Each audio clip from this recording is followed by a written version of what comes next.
அல்லாண்டு இருந்த ஒருத்தனை அவன் பாட்டுக்கு விடாம வாடா வாடா வாடான்னு கூப்பிட்டு அடிப்பேன்னு சொல்லி அவனுக்கு அடிச்சு இப்ப அவன் திருப்பி அடிக்கிற அடி இருக்குதுல்ல, நிறுத்துடான்னு சொன்னாலும் நிறுத்த மாட்டேன்னு சொல்லி திரும்ப திரும்ப அடிச்சுக்கிட்டு இருக்கிறாங்க.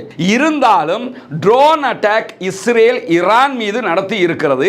அந்த தாக்குதல்கள் எப்படி இருக்கிறது என்பதை பார்த்துட்டு அதற்கு பதிலடியா ஈரான்காரன் இப்ப கொடுத்திருக்கிறான்ல, அது எப்படி இருக்குதுன்னு பார்த்தீங்கன்னா, இஸ்ரேலுடைய ஈரல் மாதிரியான ஒரு நகரம், அந்த நகரத்தின் மீது சரமாரி தாக்குதல்கள் நடத்தி இருக்கக்கூடிய ஈரான் மிக தெளிவாக எப்படியான தாக்குதல்களை எல்லாம் அதிகமாக நடத்தி இருக்கிறது என்று சொன்னால், இஸ்ரேலுடைய ஈரல் மாதிரியான ஒரு நகரம், அந்த நகரத்தின் மீது சரமாரி தாக்குதல்கள் நடத்தி இருக்கக்கூடிய ஈரான் மிக தெளிவாக எப்படியான தாக்குதல்களை எல்லாம் அதிகமாக நடத்தி இருக்கிறது என்று சொன்னால்,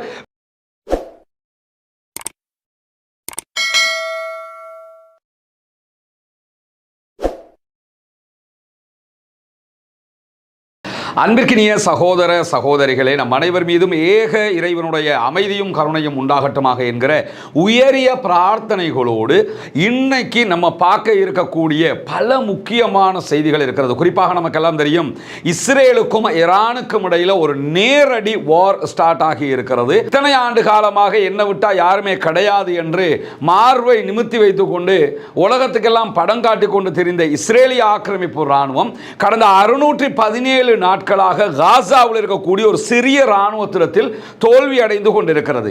அப்படி இருக்கக்கூடிய நேரத்தில் தான் எப்படியாவது ஈரானை வம்புக்கு இழுத்து அமெரிக்காவையும் அதில் கோர்த்து விட்டு ஈரானையும் அழித்து எல்லா அரபு நாடுகளுக்கும் நான் தான் வல்லாதிக்கம் கொண்டவன் என்று சொல்லி அரபு நாடுகளை அடிமைப்படுத்துவதற்காக இஸ்ரேல் பல திட்டங்களை வகுத்து கொண்டே இருந்தது. அந்த அடிப்படையில் தான் தற்போது ஈரான் மீது அவர்கள் தாக்குதல் நடத்தினார்கள். இந்த தாக்குதல் நடத்தப்பட்டதுக்கு பிறகு நடந்த சம்பவங்களை பார்த்தீங்கன்னா, ஈரான்ல முதன்மையாக இஸ்ரேல் நடத்திய தாக்குதல் உச்சகட்ட பயங்கரமான தாக்குதல்ங்கிறதுல யாருக்கும் மாற்று கருத்து கிடையாது. நம்முடைய ஆரம்ப வீடியோவில் இருந்து அதை சொல்லிக்கிட்டே தான் வர்றோம். ஆனால் அதற்கு பிறகு ஈரான் கொடுக்கிற பதிலடிகளை நீங்க பார்த்தீங்கன்னு சொன்னா அது எப்படி இருக்குதுன்னு சொன்னா, அந்த சொல்லுவாங்கல்ல, வம்புக்கு அல்லாண்டு இருந்த ஒருத்தனை அவன் பாட்டுக்கு விடாம வாடா வாடா வாடான்னு கூப்பிட்டு அடிப்பேன்னு சொல்லி அவனுக்கு அடிச்சு இப்ப அவன் திருப்பி அடிக்கிற அடி இருக்குதுல்ல, நிறுத்துடான்னு சொன்னாலும் நிறுத்த மாட்டேன்னு சொல்லி திரும்ப திரும்ப அடிச்சுக்கிட்டு இருக்கிறாங்க. அந்த அளவுக்குண்டான பதிலடியை ஈரான் தற்போது கொடுத்து கொண்டிருக்கிறது. நேற்று இரவு ஈரானிய ஜனாதிபதி மசூத் பெஸக்ஷியன் ஒரு செய்தியை சொல்லியிருந்தார். என்னன்னா, ஏற்கனவே ஈரானுடைய ஷியா ஆன்மீக தலைவராக இருக்கக்கூடிய ஆயத்துல்லா அலி ஹாமனி அவங்க என்ன சொல்லியிருந்தாங்கன்னா, மரணத்தை விட கொடூரமாக எங்களுடைய பதிலடி இருக்கும்னு சொன்னார். அப்பவே அவங்க புரிஞ்சிருக்கணும் இந்த பாரசீகத்தில் இருக்கக்கூடிய ஈரானியர்கள் எப்படிப்பட்டவங்கன்னு சொல்லி. அதை புரியாம மீண்டும் மீண்டும் போய் அடிச்சுக்கிட்டே இருந்தாங்க. அதுக்கு பிறகுதான் மசூத் பெஸக்ஷியன் நேற்று இரவு என்ன சொன்னாருன்னா, நீங்க எங்க மேல சின்னதா ஒரு அடி அடிச்சீங்கன்னா ஏண்டா அடிச்சோம்னு யோசிக்கிற அளவுக்கு படுபயங்கரமாக நாங்க திருப்பி தருவோம் அப்படின்னு சொல்லியிருந்தார். அதையும் மீறி என்ன செஞ்சாங்கன்னா, நேற்று இரவு ட்ரோன் தாக்குதல்களை நடத்தினார்கள். நம்முடைய நேற்று இரவு வீடியோவில் கிழக்கு பகுதியை நோக்கி அவர்களுடைய தாக்குதல் விமானங்கள் பயணிப்பதாக சொல்லியிருந்தோம். பயணிப்பதாக செய்தி மட்டும்தான் வந்துச்சு. எங்க போனா இங்கே திருப்பி வந்தாங்களா இல்லையாங்கிற செய்திகள் இதுவரைக்கும் இல்லை. எனவே அவர்கள் அப்படி ஒரு செய்தியை ஒரு பம்மாத்துக்கு பில்டப்புக்கு தௌலத்தை காட்டுறதுக்காக செஞ்சாங்களே தவிர யதார்த்தமாக அப்படி அவர்கள் பயணிக்கவில்லை என்பது தெளிவாகி விட்டது. இருந்தாலும் ட்ரோன் அட்டாக் இஸ்ரேல் ஈரான் மீது நடத்தி இருக்கிறது. அந்த தாக்குதல்கள் எப்படி இருக்கிறது என்பதை பார்த்துட்டு அதற்கு பதிலடியா ஈரான்காரன் இப்ப கொடுத்திருக்கிறான்ல, அது எப்படி இருக்குதுன்னு பார்த்தீங்கன்னா, இந்த கிராமத்துக்குள்ள ஒரு செய்தி சொல்லுவாங்க, சுண்டால கொடுத்து கொத்தால வாங்கி கொள்றதுன்னு. இப்போ இது பழக்கத்தில் இப்போ எல்லாம் கிலோ கணக்கில் தானே அளவை நிறுவை வந்துருச்சு. முன்னெல்லாம் என்ன செய்வாங்கன்னா, சுண்டுன்னு ஒன்று வச்சுருப்பாங்க. அது என்னென்னா, அந்த மீனெல்லாம் டின்னில் அடைச்சி வரும்ல, அந்த டின் அளவுக்கு சுண்டுன்னு வச்சுக்கிடுவாங்க. அதை விட பெருசு கொத்துன்னு வச்சுக்கிடுவாங்க. அதில் ஒரு 10 மடங்கு வரும். அதுக்கு என்ன சொல்லுவாங்கன்னா, சுண்டால கொடுத்து கொத்தால வாங்குறதும்பாங்க. அது மாதிரி இப்போ இவங்களை பொறுத்தவரை 200 விமானத்தால் தாக்குதல் நடத்தினோம், ஆனால் 100 இடங்களுக்கு தான் தாக்கினோம் என்று கேவலமாக சொன்ன குரூப் இப்ப எப்படி வாங்கி கட்டுதுன்னு கேட்டா, ஈரானுடைய விமானப்படை மிக தெளிவாக களத்தில் இறங்கி விமான தாக்குதல்களை நடத்துகிறது. அதே நேரத்தில் ஆளில்லா விமானப்படை ட்ரோன் படையை இறக்கி விட்டுருக்காங்க.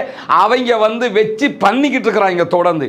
அதை தாண்டி ஈரான் மீது தாக்குதல் நடத்தியதே அவர்களுடைய அணு உலைகள் இலக்கு வைக்கிறதை விட ஈரானுடைய பாலிஸ்டிக் ஏவுகணைகளை அழிப்பதுதான் இஸ்ரேலுடைய நோக்கமாக இருந்தது. ஏன்னா உலகத்திலேயே நம்பர் 1 தரம் வாய்ந்த பாலிஸ்டிக் ஏவுகணைகளை தயாரிப்பது ஈரான்.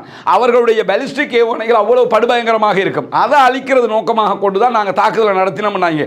அதே பாலிஸ்டிக் ஏவுகணைகளை கொண்டுதான் இப்பொழுது இஸ்ரேலை துவம்சம் பண்ணி கொண்டிருக்கிறது ஈரான். முதல்ல ஈரான் மீது இஸ்ரேல் நேற்று நடத்தி இருக்கக்கூடிய தாக்குதல்கள் என்னவெல்லாம் நடந்திருக்கிறது என்பதை காய்தல் உவத்தல் இல்லாமல் நாம் பார்த்து விட வேண்டும். முதலாவது, நேற்று இரவு இஸ்ரேல் ஈரான் மீது நடத்தி இருக்கக்கூடிய தாக்குதலில் தெஹரானில் இருக்கக்கூடிய ஒரு எண்ணெய் கிணறு பாதிக்கப்பட்டிருக்கிறது.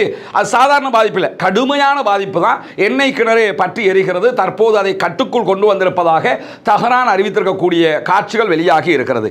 அதே நேரத்தில் ஈரானுடைய வான்பரப்பில் பறந்த இஸ்ரேலுடைய 3 ட்ரோன்களை ஈரான் சுட்டு வீழ்த்தி இருக்கிறது. நேற்று நீங்க பரவலாக பார்த்தீங்கன்னா நம்ம வீடியோக்கள் சிலதை இன்னைக்கு டெலிகிராம் சேனல்ல போடுவோம். அந்த வீடியோக்கள் எல்லாமே எதை காட்டும்னு சொன்னா, இஸ்ரேல் நடத்துகிற தாக்குதல்களை ஈரானுடைய வான் பாதுகாப்பு தற்போது தடுக்க ஆரம்பித்து விட்டது. இஸ்ரேல் அயன் டோம் வச்சிருக்கிற மாதிரி ஏரோ சிஸ்டங்களை வச்சிருக்காங்களா இல்லையா, தேட் வரைக்கும் உள்ள வரக்கூடிய ஏவுகணைகளை தடுக்கிறதுக்கு இத மாதிரியே ஈரானும் வச்சிருக்காங்க. அதுவும் மொபைல்ல நிறைய வச்சிருக்காங்க. இஸ்ரேலை பொறுத்தவரையில் ஒவ்வொரு இடத்துல செட்டப்பாக பெர்மனண்டா வச்சிருக்காங்க. ஈரான் எப்படி வச்சிருக்காங்கன்னா, மூவ் பண்ண முடியும், லாரி மாதிரி பெரிய வெஹிக்கிள்களை வச்சு அதை மூவ் பண்ண முடியும். இதுக்கு மொபைல் ஏரோ சிஸ்டம்னு சொல்லுவாங்க.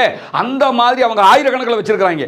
அது எல்லாமே இப்ப எல்லா நகரங்களையும் குவிச்சு வச்சிருக்காங்க. இஸ்ரேல் எதை அடிச்சாலும் அது தடுத்துக்கிட்டு இருக்குது. அதை மீறி வந்து அடிக்கக்கூடியதுகள் தான் இந்த அழிவுகளை உண்டாக்கி கொண்டிருக்கிறது. எனவே ஈரான் நாங்கள் ரெடிடா என்று சொல்லி கெத்தாவே எந்திரிச்சு நின்ட்டாங்க. அதை மீறி நடக்கக்கூடிய தாக்குதல்களுடைய எண்ணிக்கைகளை தான் நான் இப்போ சொல்லிக்கிட்டு இருக்கிறேன். ஈரானுடைய அணுசக்தி நிலையத்தோடு தொடர்பு பட்ட தெஹரானில் இருக்கக்கூடிய ஒரு தளத்தின் மீது இஸ்ரேல் நேற்று தாக்குதல் நடத்தி இருக்கிறது. இந்த தாக்குதல்களில் ஒரு கட்டிடத்துக்கு சிறிய சேதம் ஏற்பட்டிருக்கிறது என்கிற செய்திகளை நியூயார்க் டைம்ஸும் வெளியிட்டிருக்கிறாங்க. ஈரானுடைய தஸ்னீம் நியூஸ் ஏஜென்சியும் அதை உறுதிப்படுத்தி இருக்கிறது. அல் ஜசீராவினுடைய சனட் உண்மைகளை சரிபார்க்கிற பிரிவும் இதனை உறுதிப்படுத்தி இருக்கிறார்கள். இந்த செய்திகள் ஒன்றை நீங்க கவனிச்சுக்கிறீங்க, நம்ம எடுக்கக்கூடிய செய்திகள்ல அந்தந்த நாட்டினுடைய ஊடகங்களுடைய செய்திகள் நிறைய நம்ம இப்ப எடுத்துக்கிட்டு இருக்கிறோம். அதை தாண்டி சில செய்திகள் இது யதார்த்தமா இல்லையா என்கிற ஒரு கன்க்ளூஷனுக்குள்ள வருகிற போது அதை நம்ம அல் ஜசீராவினுடைய சனட் மூலமாக உறுதிப்படுத்த முடியும். அல் ஜசீரா சனட் என்று சொல்லி ஒன்று வச்சிருக்கிறாங்க. சனட்னா சனது என்று சொல்லி அரபுல நம்ம சொல்லுவோம். ஹதீஸ்களை ப்ரூஃப் பார்க்குற நேரத்தில் இந்த ஹதீஸ் சஹீஹா லஈஃபா என்று பார்க்குற நேரத்தில் அதனுடைய சனதை பாருங்க, அந்த அறிவிப்பாளர் தொடர் எல்லாத்தையும் செக் பண்ணுங்க என்று சொல்லி அது ஹதீஸ்களை சம்பந்தப்பட்ட ஒரு விவகாரம். அந்த விவகாரத்தில் எப்படி நம்ம இந்த அறிவிப்பாளர் சரியானவரா உண்மை பேசுறவரா என்று கவனிப்போமோ, அதே மாதிரி அல் ஜசீரா தாங்கள் உண்மை சரிபார்க்கிற குழுவுக்கு என்ன பேர் வச்சிருக்கிறாங்கன்னா சனத் என்று தான் பேர் வைத்திருக்கிறார்கள். அந்த சனது உறுதிப்படுத்தக்கூடிய செய்திகளை கடைசி முடிவாக எடுத்து சொல்லிக் கொண்டிருக்கிறோம் என்கிற கவனிச்சுக்கிறீங்க. அந்த அடிப்படையில் நீங்க பாத்தீங்கன்னா ஈரான் மீது இஸ்ரேல் நடத்தக்கூடிய தாக்குதல்களில் ஈரானுடைய கடற்படைகள் தற்போது மிக தெளிவாக செயல்பட்டு கொண்டிருக்கின்றன. 10 ட்ரோன்களை இன்றைக்கு காலை வரைக்கும் தாங்கள் தடுத்திருப்பதாக அறிவித்திருக்கிறார்கள். டசன் கணக்கான சாதாரண ரீதியிலான தாக்குதல்கள் எல்லாவற்றையும் முறியடித்திருக்கிறார்கள். குறிப்பாக நேற்றைய தினம் ஈரானுடைய அதிபர் மசூத் பெசக்ஷியன் என்ன சொல்லியிருந்தார் என்று சொன்னா, ரேடாருக்கு சிக்காத விமானங்களை கொண்டு தாக்குகிறோம், ரேடாருக்கு சிக்காத தொழில்நுட்பம் எங்களிடத்தில் இருக்கிறது என்றெல்லாம் இஸ்ரேல் பீத்திக்கிட்டு தெரிஞ்சீங்க, அதை எல்லாத்தையுமே அடிச்சு புறாவை சுட்டு வீழ்த்துற மாதிரி சுட்டு வீழ்த்திக்கிட்டு இருக்கிறோம்டா அப்படின்னு சொல்லி அறிவிச்சிருந்தாரு. அதே மாதிரி எல்லாத்தையுமே சுட்டு வீழ்த்திக்கிட்டு இருக்கிறாங்க என்கிற செய்திகள் வெளியாகி கொண்டிருக்கக்கூடிய நேரத்தில் ஈரானுடைய பாதுகாப்பு அமைச்சக கட்டடம் டிஃபென்ஸ் மினிஸ்ட்ரியினுடைய கட்டிடத்தின் மீது நேற்று ட்ரோன் தாக்குதல் நடத்தப்பட்டது. அதிலே அவர்களுக்கு சிறிய சேதம் ஏற்பட்டிருப்பதாக தஸ்னீம் நியூஸ் ஏஜென்சி செய்தி வெளியிட்டிருக்கிறது. ஈரானுக்குள்ள ஏற்படக்கூடிய எல்லா அழிவுகளையும் அவர்களுடைய ஊடகங்களே வெளிப்படையாகவே சொல்லிவிடுகிறார்கள். ஆனால் இஸ்ரேலுக்குள்ள நடக்கக்கூடிய விவகாரங்களை வெளிப்படையாக சொல்லாம சொன்னாலே தேச துரோக குற்றம் வச்சிருக்கிறான். அதை தாண்டி தைரியமாக சில ஊடகங்கள் சொல்கிறார்கள். அதைத்தான் நம்ம ஆதாரத்தோடு உங்களிடத்தில் கொண்டு வர வேண்டி இருக்கிறது. ஏன்னா உள்ளுக்குள்ள வேற யாரும் எந்த செய்தியும் கொண்டு போகாத, உள்ள தூக்கி போட்டுருவோம் பார்த்துக்க அப்படின்னு வெக்கம் கட்டவங்க சட்டத்தை போட்டு வச்சிருக்கிறாங்கன்னு புரிஞ்சுக்கிறீங்க. அதே நேரத்தில் தலைநகரத்தில் தெஹரான்ல அதே போன்று தெஹரானுக்கு வெளியில் எல்லாமே வான் பாதுகாப்பு உறுதிப்படுத்தப்பட்டிருக்கிற செய்திகளையும் ஈரான் அறிவித்திருக்கக்கூடிய நேரத்தில் டெல் அவிவ் அதே போன்ற ஹைஃபா போன்ற நகரங்களில் இஸ்ரேலிய ஆக்கிரமிப்புக்கு எதிராக ஈரான் நடத்தி வரக்கூடிய தாக்குதல்கள் தற்போது படு பயங்கரமாக மாறியிருக்கிறது. இன்றைக்கு ஞாயிற்றுக்கிழமை அதிகாலை நேரத்தில் ஈரான் இஸ்ரேல் மீது நடத்தி இருக்கக்கூடிய தாக்குதல்கள் இதுவரைக்கும் 9 பேர் கொல்லப்பட்டிருக்கிறார்கள், 240 பேர் படுகாயம் அடைந்திருக்கிறார்கள் என்கிற செய்திகள் வெளியாகி இருக்கிறது. குறிப்பாக இந்த 9 பேருமே கொல்லப்பட்டிருக்கக்கூடியவங்க இஸ்ரேலிய ஆக்கிரமிப்பு இராணுவத்தோடு ஒருங்கிணைந்தவர்கள். இராணுவத்தை சேர்ந்தவர்களும் இராணுவத்திற்காக வேலை பார்க்கக்கூடியவர்களும் தான் கொல்லப்பட்டிருக்கிறார்கள். படுகாயமடைந்தவர்கள் அதிகமானவர்களும் அப்படியானவர்கள் தான் என்று சொல்லி இன்றைக்கு ஈரானுடைய தஸ்னீம் நியூஸ் ஏஜென்சி இந்த செய்திகளையும் சொல்லியிருக்கக்கூடிய நேரத்தில் இன்றைக்கு டெல் அவீவ் அதே போன்று ஹைஃபா நகரங்கள் மீது தான் படுபயங்கரமான தாக்குதல்கள் நடத்தப்பட்டிருக்கு. ஹைஃபா சிட்டிங்கிறது இஸ்ரேலுடைய ஈரல் மாதிரியான ஒரு நகரம். அந்த நகரத்தின் மீது சரமாரி தாக்குதல்கள் நடத்தியிருக்கக்கூடிய ஈரான் மிக தெளிவாக எப்படியான தாக்குதல்களை எல்லாம் அதிகமாக நடத்தி இருக்கிறது என்று சொன்னால், இஸ்ரேலுடைய டெல் அவீவ் பகுதிகளில் இருந்த பல வீடுகள் இன்றைக்கு அழிக்கப்பட்டிருக்கிறது. வீடுகளை பொறுத்தவரை இது எல்லாமே குடியேற்றம், எல்லாம் பலஸ்டைனை ஆக்கிரமிச்சுக்கிட்டு இருக்கிறான். அந்த வீடுகள் மேல சரமாரியான தாக்குதல்கள் நடத்தி இருக்கிறார்கள். கட்டிடங்கள் மீது சரமாரியான தாக்குதல்கள் நடத்தி இருக்கிறார்கள். இவங்க தான் அப்துல் ஷுக்கூர் ஏரியா பள்ளியினுடைய தலைவராக பொறுப்பாளராக இருக்கிறாங்க மஹல்லாக்கு. இவங்க வழியாகத்தான் நம்ம இந்த மக்களை அடையாளம் கண்டோம். ஆரம்பத்தில் இவங்க தான் இப்படி ஒரு பிரச்சனை இருக்குது இந்த மக்களுக்கு, முடிஞ்சதை பண்ணுங்கன்னு சொன்னாங்க. அல்ஹம்துலில்லாஹ் அவங்களோட எண்ணம் அல்லாஹ் அவங்களுக்கு அதுக்குரிய பரிபூர்ணமான கூலியை கொடுக்கணும். எந்த விதமான சுயநலனுமற்று தனக்குரிய தேவைகள் இருந்தாலும் எதையுமே கவனத்தில் கொள்ளாமல் இந்த மக்களுக்காக பண்ணுங்கன்னு சொல்லி இந்த ஏற்பாடை பண்ணி தந்தாங்க. அல்ஹம்துலில்லாஹ் இன்றைக்கி வேலை ஆல்மோஸ்ட் கம்ப்ளீட்டட் ஆகிடுச்சு. இன்னொரு சின்ன 2 வேலை மட்டும் இருக்குது. இந்த மாதம் கடைசியில் நாங்கள் வீட்டை ஒப்படைச்சிருவோம். அந்த உரிய 5 குடும்பங்களுக்கு கொடுத்துருவோம். இன்னும் 9 வீடுகள் நம்ம கட்ட இருக்குது இன்ஷா அல்லாஹ். அப்படி இருக்கிற போது தான் கொண்டு வந்த தலைவரை வீடுகளை இதுவரைக்கும் முடித்த பகுதியில் காட்டியிருக்கிறோம். இப்போ தலைவர் பார்த்துருக்கிறாரு. எப்படி இருந்துச்சு? நல்லா இருக்கு. அல்ஹம்துலில்லாஹ் நமக்கு கிடைச்சதை அப்படியே கொண்டு வந்து கொட்டியிருக்கோம் தலைவர், அவ்வளோதான். அல்ஹம்துலில்லாஹ் மாஷா அல்லாஹ் ரொம்ப திருப்தியாக எல்லா வேலைகளும் நடந்திருக்குது. அல்ஹம்துலில்லாஹ் சொல்லி இப்போ அந்தந்த குடும்பங்களுக்கு விரைவில் இந்த மாதத்துக்குள்ளே நம்ம அந்த வீடுகளை கையளிச்சிருவோம். கையளித்ததுக்கு பிறகு அடுத்த வீடுகளை கட்டுகிற பணிகள் இருக்குது. இந்த 9 வீடுகள் கட்டணும். இதுக்கு உதவி செஞ்ச மாதிரி எல்லோரும் அதற்கும் நீங்கள் உதவி செய்ய வேண்டும். உங்களுடைய உதவிகளை கொண்டு தான் நம்ம இதெல்லாம் பண்ணிக்கிட்டு இருக்கிறோம். அல்ஹம்துலில்லாஹ் அந்த குடும்பங்களுடைய மகிழ்ச்சி இதில் அடங்கி இருக்குது. அல்லாஹ்வுடைய திருப்பொருத்தம் நமக்கு இதில் அடங்கி இருக்குது. எனவே இதற்கு உதவி செய்திருக்கக்கூடிய அத்தனை பேருக்கும் நாங்கள் நன்றி சொல்லிக் கொள்வதோடு அல்லாஹ் உங்களுக்கு அருள் புரியணும். அதே நேரத்தில் மற்றும் இன்னும் 9 வீடுகள் இருக்குது, அதுகளை கட்டுறதுக்கும் நீங்கள் உதவி செய்யணும். ஏற்கனவே நான் சொல்லியிருந்தேன், சில சகோதரர்கள் நமக்கு இதில் 140 ரூபா அனுப்பியிருந்த ஆட்களும் இருக்கிறாங்க, ஒரு 100 ரூபா அனுப்பின ஆட்களும் இருக்கிறாங்க. அதை தாண்டி தங்களால் முடிஞ்ச அளவுக்கு தந்த சகோதரர்களும் இருக்கிறாங்க. அதுக்கு சொல்ல வரேன்னா, அவங்களோட சின்ன ஒரு அமௌண்ட்டாக இருந்தாலும் இதில் வரணும் என்று அவங்க அதை இது அத்தனை பேரும் சேர்ந்து அதை செஞ்சுருக்கோம். ஒரு தனியால் செஞ்சதல்ல, அத்தனை பேரும் சேர்ந்து நம்ம இதை பண்ணியிருக்கிறோம். ரொம்ப அருமையாக பார்க்குறதுக்கு நமக்கு சந்தோஷமாக இருக்குது. எங்களுக்கு நாங்கள் எப்படி வீடு கட்டினா எப்படி கட்டுவோமோ அதே மாதிரி கட்டியிருக்கிறோம். எங்களால் முடிஞ்ச வரைக்கும் அது சரி. அல்ஹம்துலில்லாஹ் இன்ஷா அல்லாஹ் இதை பார்க்குற சகோதரர்கள், இதற்காக உதவி செய்த சகோதரர் அத்தனை பேருக்கும் அல்லாஹ் அருள் புரியட்டும். மற்ற வீடுகளுடைய பணிகளை மீது கொடுத்ததோடு நம்ம ஆரம்பிக்க வேண்டியிருக்கு. ஏன்னா அந்த மக்களும் அடுத்த எதிர்பார்ப்போடு இருக்கிறாங்க. எனவே அதற்காக உங்களுடைய உதவிகளை வாரி வழங்குமாறு கேட்டுக்கொள்கிறேன். முன்னால் தெரிகிற நம்முடைய அக்கௌண்ட் நம்பருக்கு நீங்கள் நேரடியாகவே உங்களால் முடிந்த உதவிகளை, தான தர்மங்களை வைப்பு செய்ய முடியும். அதே நேரத்தில் சில நாடுகளிலிருந்து வைப்பு செய்ய முடியாது என்று சொல்லக்கூடிய சகோதரர்கள் முன்னால் தெரிகிற வாட்ஸ்அப் மற்றும் தொலைபேசி இலக்கத்திற்கு என்ன நீங்கள் தொடர்பு கொள்ள முடியும். தொடர்பு கொள்கிற பட்சத்தில் அதுக்குரிய வழிகாட்டுதல்களையும் நம்ம தர்றதுக்கு தயாராக இருக்கிறோம். அத்தனை பேரும் இந்த மக்களுக்காகவும் எங்களுக்காகவும் துவா செய்கிற அதே நேரம் சகோதரர் அப்துல் ஷுக்கூர் அவங்க தான் இதற்கு முன்னணியாக நின்று இதனுடைய விதையை போட்டது இவங்க தான். எனவே அல்லாஹு தஆலா அவருக்கும் அருள் புரிய வேணும்னு சொல்லி அல்லாஹ்விடத்தில் பிரார்த்தனை செய்யுங்க. எங்களுக்காக நீங்களும் பிரார்த்தனை செய்யுங்க தலைவரே. இன்ஷா அல்லாஹ் செஞ்சு கொண்டே இருக்கிறேன். அல்லாஹ் பரக்கத் செய்யட்டும் இன்ஷா அல்லாஹ். உங்களுக்கு சந்தோஷம் தானே? இப்போ சரி, ஏண்டா உங்களோட முயற்சிக்கு அல்லாஹ் அதுக்குரிய நீங்கள் எதிர்பார்த்தது நடக்குது இன்ஷா அல்லாஹ். இப்படியான சூழல்ல மேலதிகமாக இஸ்ரேல் மீது நடத்தப்பட்டிருக்கக்கூடிய தாக்குதல்கள் நீங்க பாத்தீங்கன்னா, ஞாயிற்றுக்கிழமை இன்றைக்கு அதிகாலையிலேயே டெல் அவீவ்ல தெற்கு பகுதிகளில் இருக்கக்கூடிய பேட்ஜியாம் அதே போன்று ரெஹாவோட் ஆகிய 2 நகரங்கள். இந்த பேட்ஜியாம் ரெஹாவோட் 2ஐயுமே நீங்க அரிதாகத்தான் கேள்விப்படும். டெல் அவீவ் அடிக்கடி கேள்விப்படுவோம், ஜெருசலம் அடிக்கடி கேள்விப்படுவோம், ஹைஃபா கூட அடிக்கடி கேள்விப்படுவோம், அஷ்கலான் கேள்விப்படுவோம். ஆனா பேட்ஜியாம் ரெஹாவோட் 2மே ரொம்ப ரேரான சிட்டிஸ். ஆனா படு பயங்கரமான பாதுகாப்பு பலப்படுத்தப்பட்ட சிட்டி. காரணம் என்ன? இந்த 2க்குள்ள தான் இஸ்ரேல் தன்னுடைய ராணுவ பலத்தை குவித்து வைத்திருக்கிறது, ஆராய்ச்சி நிலையங்களை குவித்து வைத்திருக்கிறது. அதே போன்று அணு ஆயுதம் தொடர்பான ஆய்வுகளை நடத்தக்கூடிய நிறுவனங்களை அங்கதான் வச்சிருக்கிறாங்க. இந்த 2ஐயும் நோக்கித்தான் இன்றைக்கு ஈரான் தாக்குதல்களை அதிகரித்திருக்கிறது. குறிப்பாக பேட்சியாம் என்கிற பகுதியில் மட்டுமே இன்றைக்கு நடத்தப்பட்டிருக்கக்கூடிய தாக்குதல்கள் 4 பேர் கொல்லப்பட்டிருக்கிறார்கள், 140க்கும் மேற்பட்டவர்கள் படுகாயம் அடைந்திருக்கிறார்கள். இது எல்லாமே ராணுவங்கள் தொடர்பானது, பொதுமக்கள் தொடர்பானது கிடையாது. ராணுவங்கள் தொடர்பான இஸ்ரேலிய ஆக்கிரமிப்பு ராணுவம் நடத்தக்கூடிய தாக்குதல்கள் பொதுமக்கள் இலக்கு வைக்கப்படுகிறார்கள்.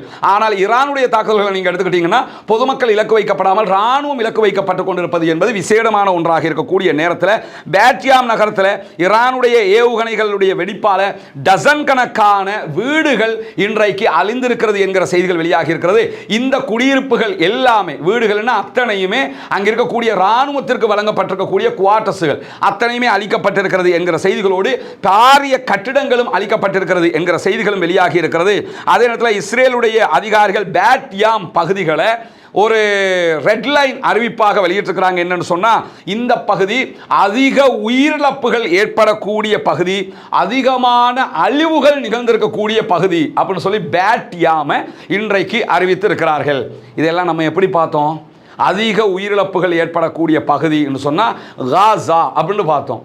அதிகமான அழிவுகள் ஏற்படக்கூடிய பகுதினா காசா அப்படின்னு பார்த்தோம். இன்னைக்கு மாறி எப்படி நிலைமை வந்துருச்சு தெரியுமா? அல்லாஹ் தஆலா அழகான ஒரு வசனம் இருக்குதுங்க குர்ஆன்ல.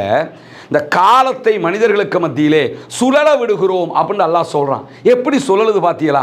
ஒரு குறிப்பிட்ட 2 வருடங்களுக்குள்ளாக மாறி சுழன்று கொண்டிருக்கிற விதமாக அல்லாஹ் தஆலா வைத்திருக்கிறான் காலத்தை. அன்னைக்கு அவங்க அடிச்சாங்க, காசா மக்கள் அடி வாங்கிட்டு இருந்தாங்க.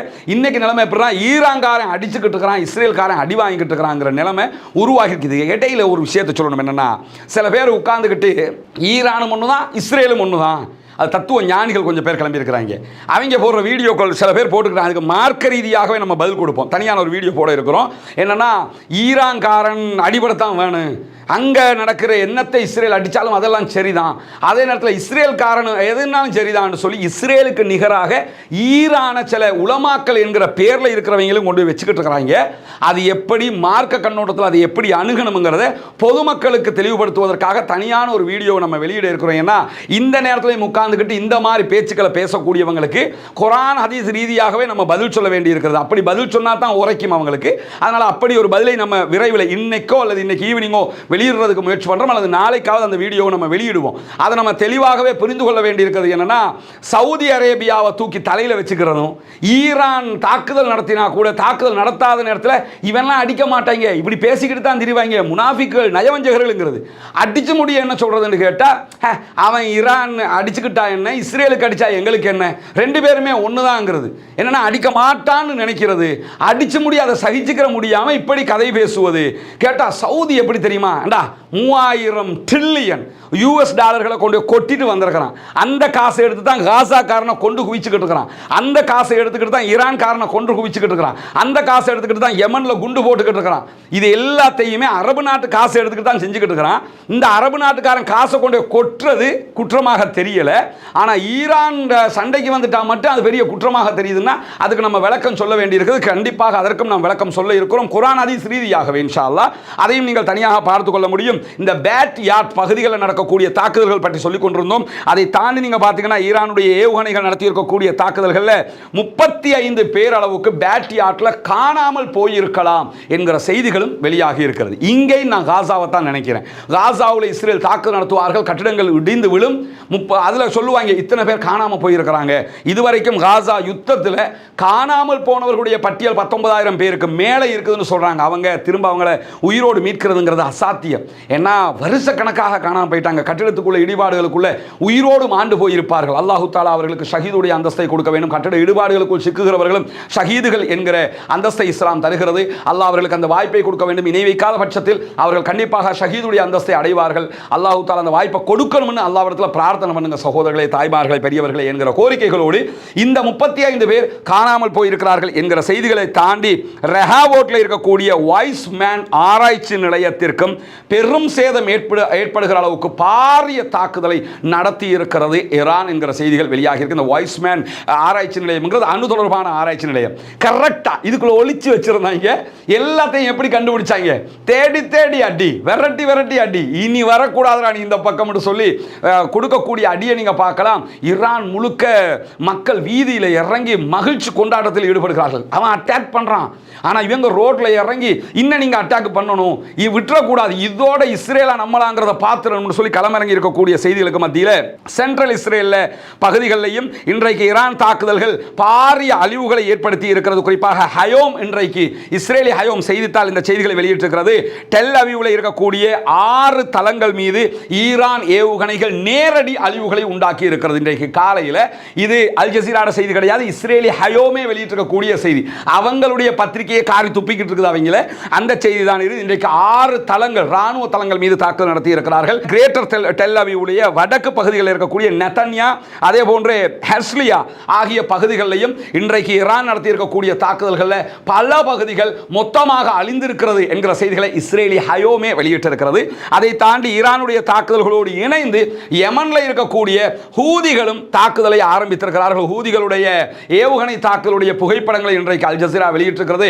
அந்த காட்சியை தான் நீங்க அதில் பார்க்குறீங்க. இதை தாண்டி மேற்கு கலீலி பகுதிகளில் இருக்கக்கூடிய தம்ரா என்கிற நகரம் இஸ்ரேலுடைய, அந்த நகரத்திலையும் படுபயங்கரமான தாக்குதல்களை, ராக்கெட் தாக்குதல்களை இன்றைக்கு இஸ்ரேலுக்கு எதிராக ஈரான் நடத்தி இருக்கிறது என்கிற செய்திகளை இஸ்ரேலுடைய எடியோத் அஹ்ரனோத் செய்தி பிரிவு இன்றைக்கு வெளியிட்டிருக்கிறது. எல்லாமே அவங்க செய்திகளை தான் சொல்லிக்கிட்டு இருக்கிறோம். ஏன்னா சொல்லிடக்கூடாதுல, உள்ள ஒண்ணுமே நடக்கலப்பா, நான் சொல்லுகிற அதே தளங்களை நீங்க போய் என்ன பார்க்கலாம்னு சொன்னா இந்த செய்திகளை பார்த்து கொள்ள முடியும். அதை தாண்டி இன்றைக்கு இஸ்ரேலுடைய சேனல் 13 வெளியிட்டிருக்கக்கூடிய செய்திகள் என்ன சொல்றாங்கன்னா, ஈரான் 2 வேவ் தாக்குதல்களை நடத்தி 2 அலை தாக்குதல்களை நடத்தினார்கள் இன்றைக்கு காலையில். அதில் முதல் அலையில் 40க்கு மேற்பட்ட பாலிஸ்டிக் ஏவுகணை தாக்குதல்கள் நடத்தப்பட்டது. இரண்டாவது அலையில் 50க்கு மேற்பட்ட பாலிஸ்டிக் ஏவுகணை தாக்குதல்கள் நடத்தப்பட்டது என்று சொல்லியிருக்கிறாங்க. முதல்ல இதுவும் போய் அவங்களோட ஒவ்வொரு அலையிலே 100 பாலிஸ்டிக் வருகிறது. இன்னைக்கு 200 பாலிஸ்டிக் அட்டாக் நடந்திருக்கிறது என்பதை புரிஞ்சுக்கலாம். அதையும் குறைச்சி அடி வாங்குறேன்னு முடிவாயிடுச்சு. அதில் ஏன்டா குறைச்சி வெக்கப்பட்டு கேவலப்பட்டு அசிங்கப்பட்டு சொல்ல வேண்டியிருக்குது, வந்ததை சொல்லிட வேண்டியதுதானே. மிக தெளிவாக ஈரானுடைய ஐஆர்ஜிசி வெளியிட்டிருக்கிறாங்க, 100 அனுப்பிக்கிட்டு இருக்கிறோம். ஏன்னா குறைஞ்சிடக்கூடாதுல்ல, ஏன் 99 அனுப்புறேன்னு முடிவாயிடுச்சு, 2 பார்த்துடலாம்னு அனுப்பிக்கிட்டு இருக்கிறாங்க. அதே நேரத்தில் ஈரானுடைய புரட்சிகர இஸ்லாமிய காவல் பிரிவாக இருக்கக்கூடிய ஐஆர்ஜிசியினுடைய விமானப்படை இஸ்ரேல் மீது பாலிஸ்டிக் ஏவுகணை தாக்குதல்களை தாண்டிய தாக்குதல்களையும் நடத்தி கொண்டிருக்க விமானப்படையின் களத்தில் இறங்கிட்டாங்கன்னு ஆரம்பத்திலே நம்ம சொல்லியிருந்தோம். இந்த தாக்குதல்களில் ஈரான் உயர் ரகமான ஏவுகணைகளை பயன்படுத்துகிறது. குறிப்பாக ஹைஃபா, அதே நேரத்தில் டெல் அவீவில் ஈரான் நடத்தியிருக்கக்கூடிய தாக்குதல்களில் ஈரானுடைய இமாத் என்கிற ஏவுகணை பயன்படுத்தப்பட்டிருக்கிறது.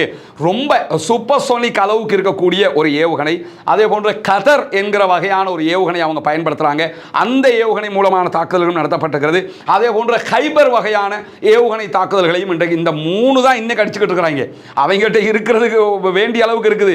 3 பிரிச்சு அடிக்கிறாங்க. வகை வகையாக கொடுப்போமே என்று கூட நினைக்கலாம்ல, கொடுக்கிறேன்னு முடிவெடுத்தாச்சு, கொடுத்துக்கிட்டு இருக்கிறாங்க. அதே நேரத்தில் ஹைஃபா மீது இன்றைக்கு நடத்தியிருக்கக்கூடிய தாக்குதல்களில் ஹைப்பர்சோனிக் ஏவுகணைகளையும் பயன்படுத்தி இருக்கிறதாக ஈரானுடைய அதிகாரப்பூர்வ செய்தி நிறுவனமாக இருக்கக்கூடிய IRNA இன்றைக்கு செய்தி வெளியிட்டிருக்கிறது. அதே போன்று இஸ்ரேலுக்கு எதிராக நடத்தியிருக்கக்கூடிய தாக்குதல்கள் ஹைலைட்டட் தாக்குதல் ஒன்று என்னன்னு கேட்டா, இஸ்ரேலுடைய போர் விமானங்கள் இருக்குதா இல்லையா, F-35 F-16 வகையான விமானங்கள், இந்த விமானங்களுக்கு ஏற்றுகிற எரிபொருள் இருக்குதா இல்லையா, சூப்பர் பெட்ரோல் வகைகள் ஏற்றுகிற அந்த தளங்கள், விமானங்களுக்கு பெட்ரோல் கொடுக்கக்கூடிய தளங்களை இலக்கு வைத்து இன்றைக்கு பாரிய ஏவுகணை தாக்குதல்களை நடத்தி இருக்கிறார்கள். எல்லாமே என்னன்னா, நீ எங்களை அடிக்க வரக்கூடாதுங்கிறதுக்காகவே அடிச்சுக்கிட்டு இருக்கிறாங்க.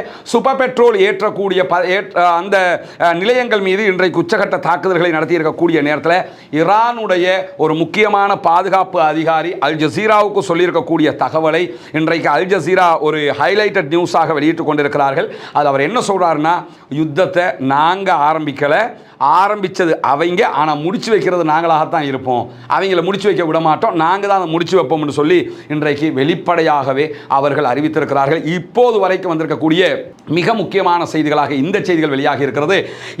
இந்த வீடியோவை பார்க்கிற சகோதரர்கள் அத்தனை பேரும் அடுத்ததாக நம்முடைய வீடியோக்கள் இருக்கிறது, கண்டிப்பாக அடுத்தடுத்து வரக்கூடிய வீடியோக்களை பாருங்க. ஏன்னு கேட்டால் அதில் இந்த இஸ்ரேலுடைய அயன்டோம் எல்லாவற்றையும் தாண்டி எப்படி உள்ள போய் ஈரான் தாக்குதல் நடத்துகிறது என்பதற்கான காரணங்களை அல் ஜசீரா அழகா வெளியிட்டிருக்கிறாங்க.